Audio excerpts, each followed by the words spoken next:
Thank you, Priya. And I'm really happy to be able to share with you all today on this call our journey as Unilever towards making sustainable living commonplace.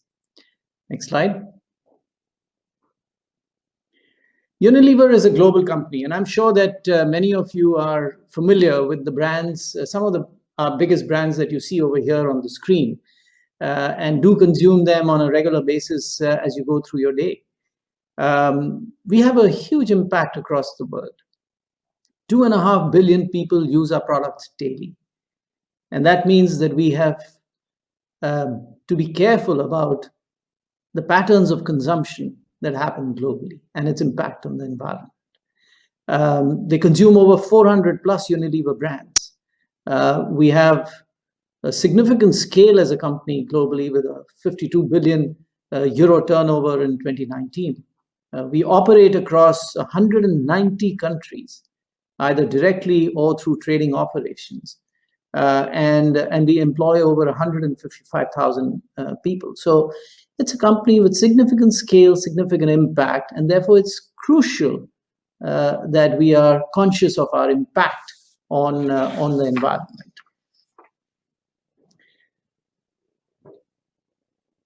We have always had a very strong commitment to sustainability.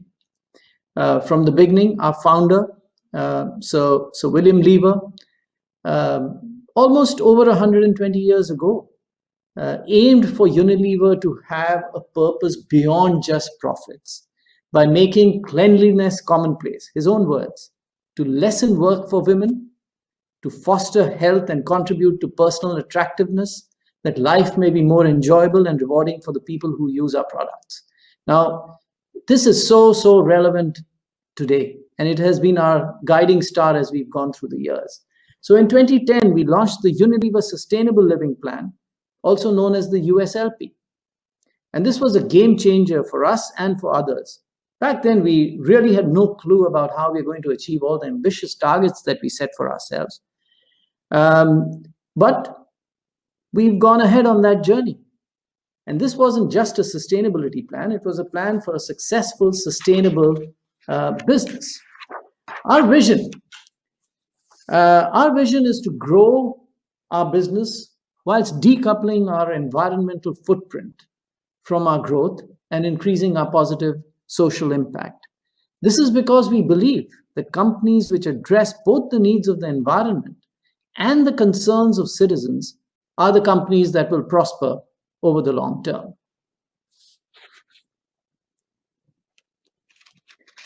Our Unilever Sustainable Living Plan has 3 goals, 3 big ones. First is to help more than 1 billion people improve their health and well-being, half the environmental footprint of our products in the making and use of our products, and enhance the livelihoods of millions of people as we grow our business. And here we would focus really on 2 areas: fairness in the workplace and opportunities for women, amongst many others. Our progress in 2010 and 2019 is what I'd like to cover off on this slide.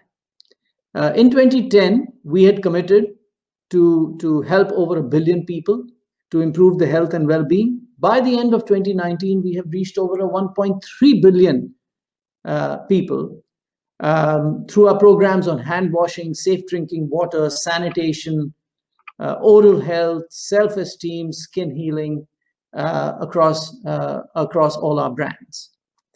Our second area was to really halve the environmental footprint of our products as we grow our business.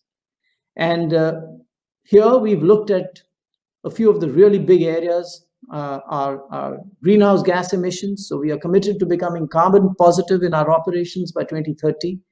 That means 100% of our energy must come from renewable sources.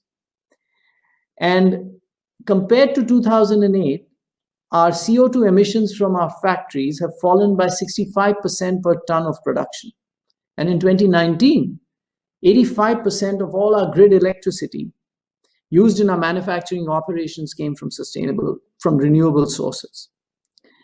As far as water is concerned, and we have dramatically cut back our water consumption per ton product over this period.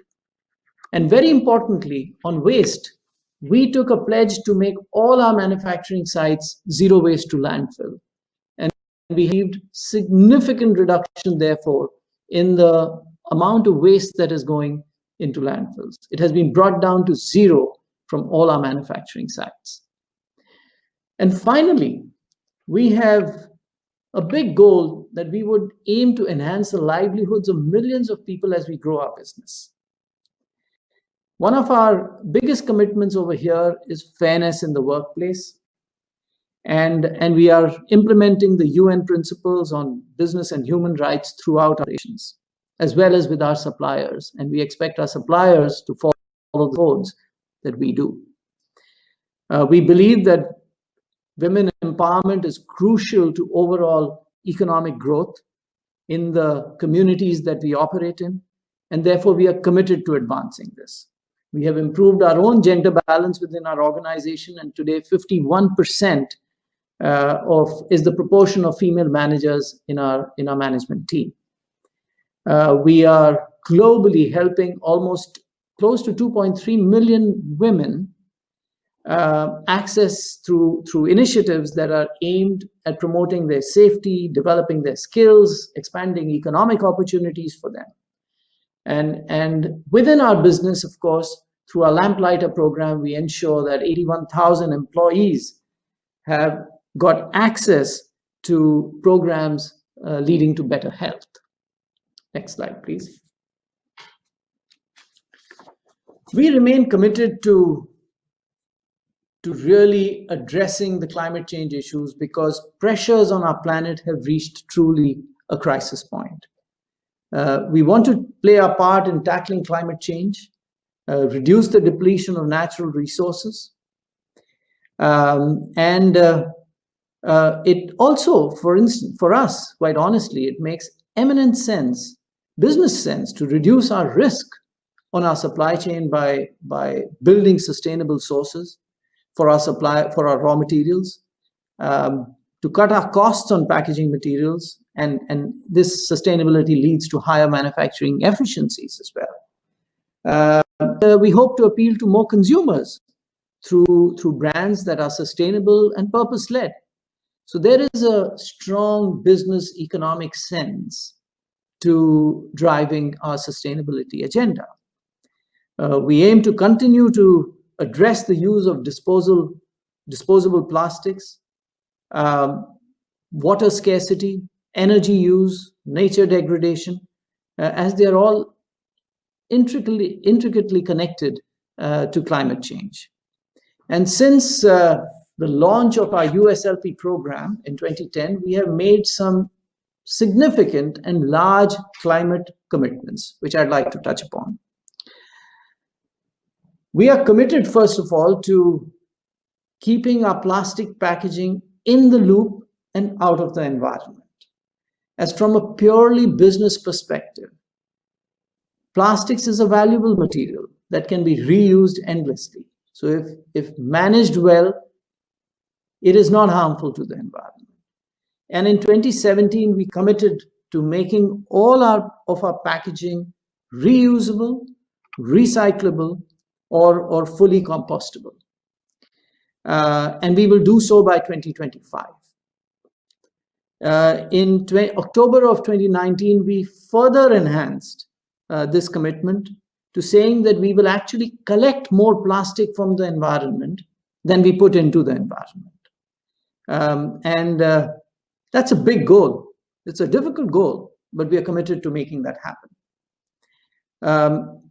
We have made good progress since then. We have, in the MENA region, 70% of our packaging is now recycle ready.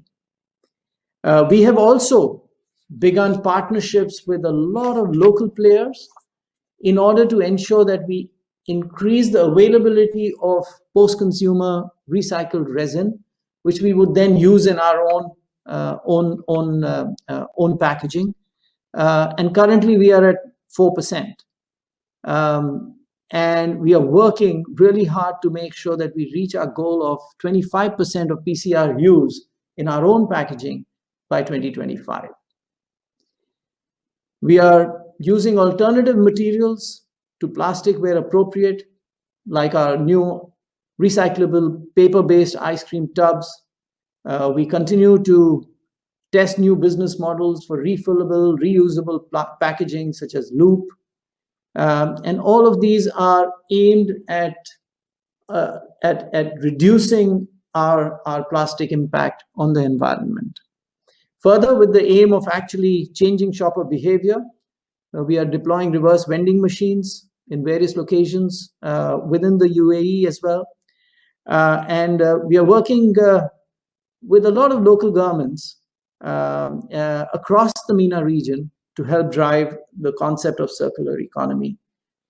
We've signed recently a MOU with BIA here in the UAE to begin the development of a local source of PCR. Now, we have made some big climate commitments. We have committed that by 2039, we will have net zero emissions from all our products, from sourcing to sale. We aim to build a deforestation-free supply chain by 2023. And this is a big task because it can have a massive impact on climate change. We want to empower a new generation of farmers and smallholders. We are building a regenerative agricultural code for all our suppliers. And our intention is to make all our product formulations biodegradable by 2030 and really work towards implementing 100 what we call water stewardship programs to help conserve water in the environment also 2030. Next slide, please.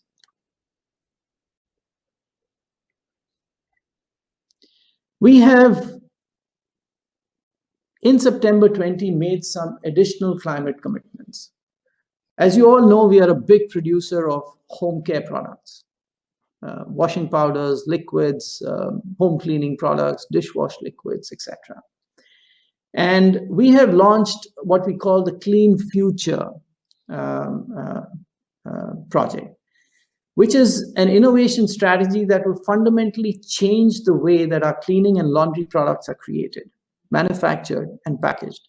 And at the heart is our ambition to replace 100% of the carbon derived from fossil fuels in our products, formulations, with renewable or recycled carbon by 2030. We have also launched the Future Foods Initiative. Can we click on? Yeah. To really transition towards plant-friendly food.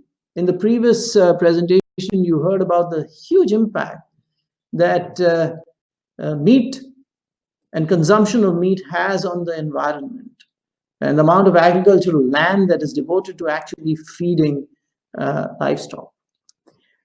We are pushing forward with initiatives on healthier plant-based meat and dairy alternatives to reduce the environmental impact on the food chain.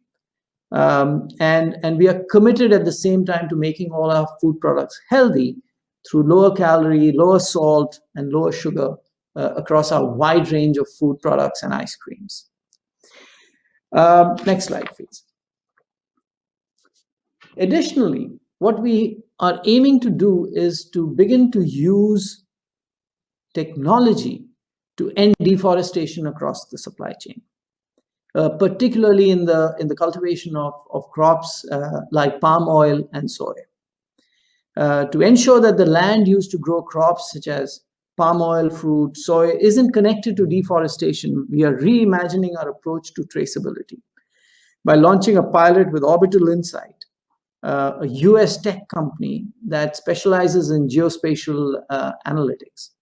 And this will allow us to get a much clearer picture of where harvested crops are coming from and address possible issues related to deforestation and take swift action through our supply chain. Furthermore, in on the 1st of January 2020, we achieved a landmark across all our factories and offices globally. And we are now using 100% renewable energy from the grid. And we are going further than this now to make sure that we get our entire energy from renewable sources. Our goal is to become entirely carbon neutral across the business before 2030, a really ambitious goal. I'd like to now move forward and touch upon some of the key achievements that we've seen across the MENA region between 2008 and 2020. Despite an increase in production across the region, we have achieved a reduction across all our environmental KPIs. We've reduced our CO2 emission by close to 80%, our water consumption by 13% per ton. We now send all our non-hazardous waste we do not send any of our non-hazardous waste to the landfills anymore. And in 2015, we had announced our ambition to become carbon positive. And as I shared with you, we now get 100% of our electricity from green sources, from certified green sources. A few highlights here. As I said, all sites in MENA are now zero waste to landfill. Our Dubai personal care factory, which was set up in 2016, has the largest private sector solar park, and it delivers 2 megawatts of electricity per year against a 9 megawatt requirement. And in September 2019, 100% of the electricity used in our UAE office and manufacturing sites was sourced from renewable sources via an agreement with DEWA. Can we move forward, please?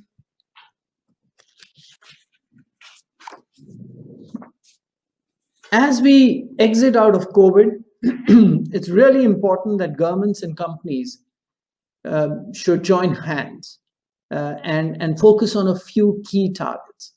First, set a science-based target for emissions and reductions in line with the 1.5 degree temperature change ambition of the Paris Agreement. Second, we must commit to switching to renewable energy across, like we're doing so in Unilever. Third, there must be a price on carbon so that we incentivize companies to make the shift.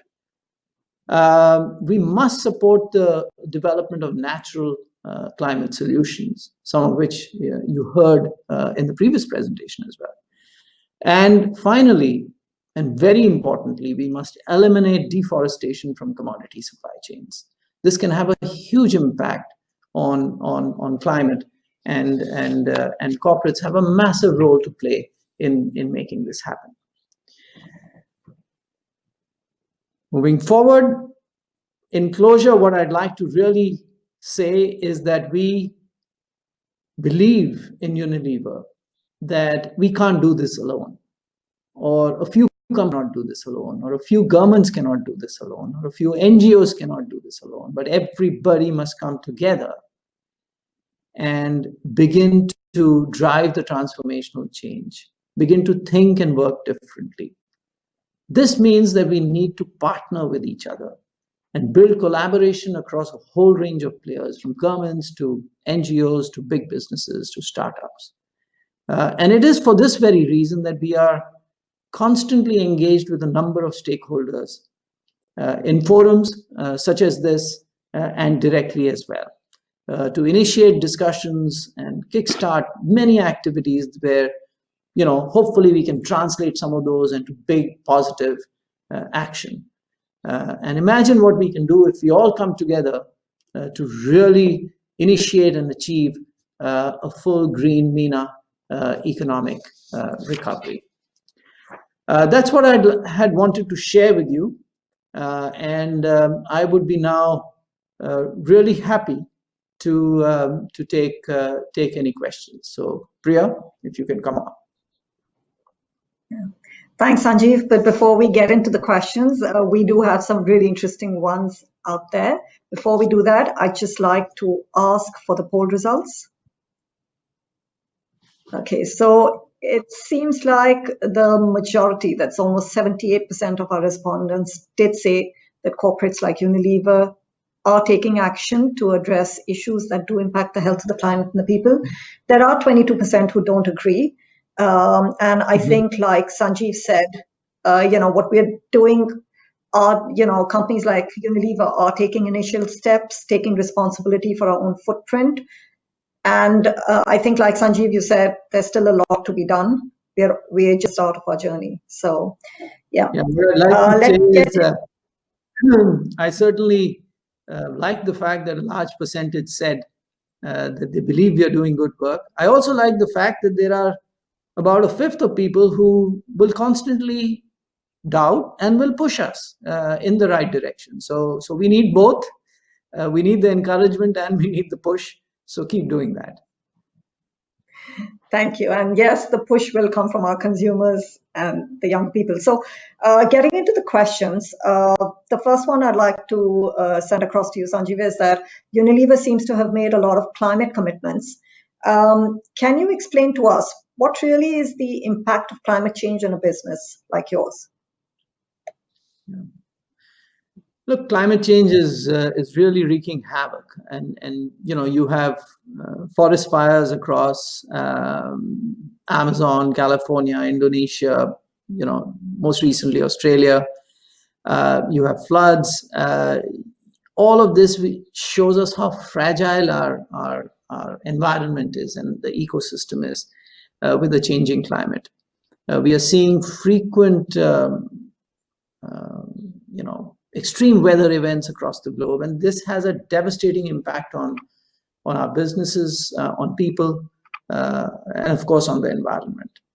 Um, Climate change, more specifically, what happens is that climate change brings about a huge amount of volatility in our raw material supply chains. Our products are used, as I said, by about 2.5 billion people across the world, and that's about a third of the planet. We are one of the largest food and refreshment businesses. We therefore use a very wide variety of raw materials sourced from all over the world. And extreme climate events disrupt that supply chain, and we have seen the impact of that disruption on our business. They also negatively impact our ability to transport our products. They negatively impact logistics and impede our ability to do just-in-time inventory management. They raise the cost of moving goods. Regulatory restrictions on goods come about because some governments are worried about the impact of climate change. That can lead to an increase in cost. And all of this will ultimately impact our ability to serve our consumers at the lowest possible cost. So we as a company believe that it is in our interest, and it is actually in the interest of the entire corporate world, to step forward and deal with climate change, because what is good for the environment will be good for the business.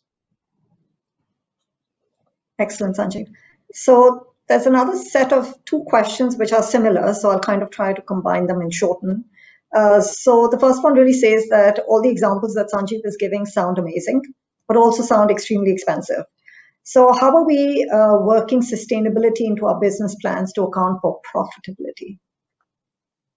Very good question. And let me be honest and upfront that sustainability by itself is not sustainable, if I may say that. Sustainability, when combined with a strong business case that also helps businesses to deliver to their other stakeholders, the shareholders who demand a return on their investment, is when sustainability will become sustainable in the long run.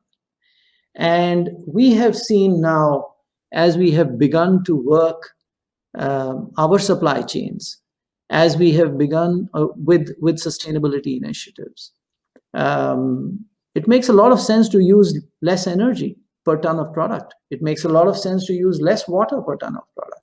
All of these actually lead to a lesser cost that is built into our products. Secondly, and very importantly, a key leg of our sustainable living plan is purpose-driven brands. And we have found that our purpose-driven brands on an average over the last decade have grown almost 60% faster than brands that still do not have purpose enshrined in them. So consumers are voting with their feet, and they are moving towards brands that have purpose, that they feel do good to the environment and do good to society. So on the one hand, sustainability does lead to a reduction in cost, as we are seeing. And we have the last decade or so over 300 to 400 million euros worth of cost reductions we have seen in our business. And it leads to the push behind brands that are purpose driven and consumers voting for these brands, which helps us to power business growth. So the two really work to create the mantra that sustainability is actually good for business and good for society. Thanks, Sanjiv. So the next question is the fact that a lot of waste or recycling waste was at least being sent to Asia to be dumped in landfills or oceans in a kind of a fraudulent recycling schemes. What is Unilever plan on doing to ensure that our diverted waste is actually recycled within our region? Yeah. So look, we, as I said, we don't send anything to the landfill anymore from our factories, barring hazardous waste for which there are special protocols for treatment. All the non-hazardous waste, we ensure moves towards partners who then either reuse it or they recycle it, or that waste is destroyed in a way that is not harmful to the environment. So we do an end-to-end monitoring of what is happening to the waste and how is it being ultimately either consumed as somebody else's raw material or is finally being degraded, made compostable, or is finally being destroyed but released into the environment in a way that is not harmful at all to the environment, in a form that is not harmful to the environment. Anything then on the waste, packaging waste from the consumer end? Any plans on that? That's a big topic, quite honestly. And it is where Unilever has made a big commitment, which is that we will collect more from the environment than we put in. So we are going to tackle this on many fronts. One is we are going to work with partners to ensure we start collecting the waste back. So this can be seen already in some places. We've got these reverse vending machines that encourage consumers to bring back their packaging material and put it into the vending machines, which we then collect, and then it goes into recycling for reuse. That's a big initiative that is being rolled out. We also have significant initiatives around participation in the circular economy through, as I shared with you, the pilots that we are doing on Loop, which is how do you make sure that the products are reused. You move towards an era where consumers actually go back with their packaging, and we just set up refilling stations, as we've begun to do in a number of countries, and they refill the detergent, the liquid, and go back home with their packaging. So there are a number of initiatives which are currently in pilot phase, which will then be scaled up as we begin to see the viability, which are all aimed at making sure that we build and participate actively in a circular economy. And we collect back from the environment much more than we are actually putting in. So just one last question, which is regarding social sustainability, which is crucial, and Unilever seems to have done a lot, whether with employees or suppliers. What are Unilever's plans to empower youth and SMEs? Yeah, good question. We have an extended supply chain, and we have an extended distribution and logistics chain going forward into the market. And therefore, we have enormous opportunities where youth can participate in these chains. To give you an example, which will illustrate what I mean. So, for instance, in Egypt, we have a big program that we call Safir, which we're very proud of, where we actively encourage youth to carry our products into the rural hinterland of Egypt. And they link into our distributors, and then they, as micro entrepreneurs, take on the task of carrying these into the rural hinterland of Egypt and ensure distribution of product. And that's how they also earn a pretty significant livelihood. We have a very big program called Shakti in India, where we have over 50 to 60,000 women who are actively engaged in the distribution down into the vast hinterland of India of Unilever, and again acting as micro entrepreneurs, where they buy and then they go out, they explain our products, what these products do, and then they ensure that there is a continued distribution and supply chain of these products into the rural hinterland. Just two examples of where we are working closely with youth and enabling them to become micro entrepreneurs, which enables them to earn a good and strong economic livelihood.